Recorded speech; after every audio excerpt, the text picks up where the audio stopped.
दिन बड़ा लागे सुदीन। आई नवमी के दिन बड़ा लागे सुदीन, आई नवमी के दिन बड़ा लागे सुदीन। भक्ति भजन में गौआ भी भोर हो गईल, दर्शन पावे खातिर मैया जी के सोर हो गईल।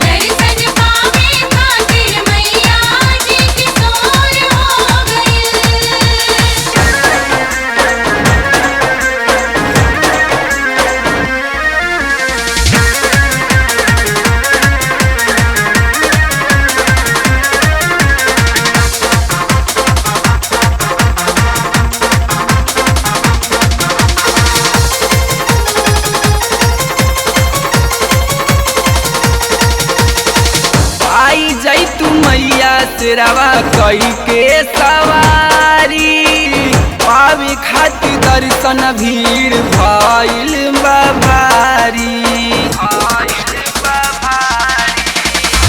आई जाई तू मैया तेरावा कई के सवारी, पावे खातिर दर्शन भीड़ भइल बा भारी।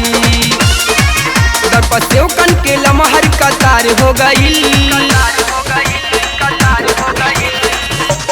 दर्शन पावे खातिर मैया जी के सोर हो गईल।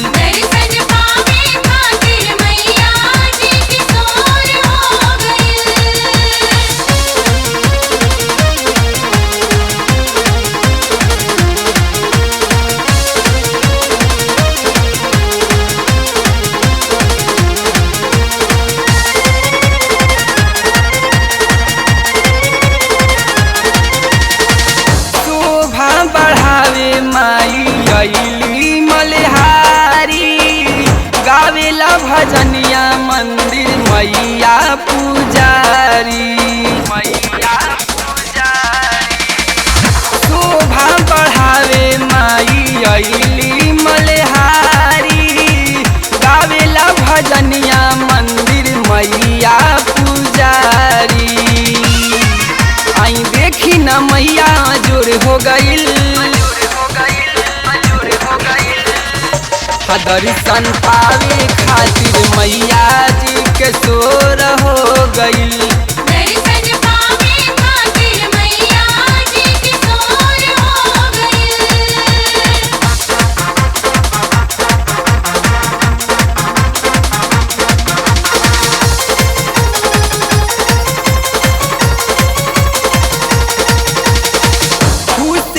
हौलवा जानी आवा तारी माई, भैले खुशहाल पनवा होई मोर पूजाई।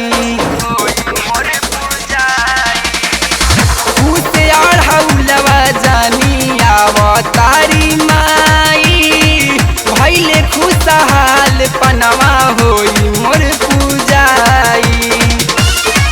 त्योकार मन भक्ति में लीन हो गईल, दर्शन पावे खातिर मैया जी के सोर हो गईल।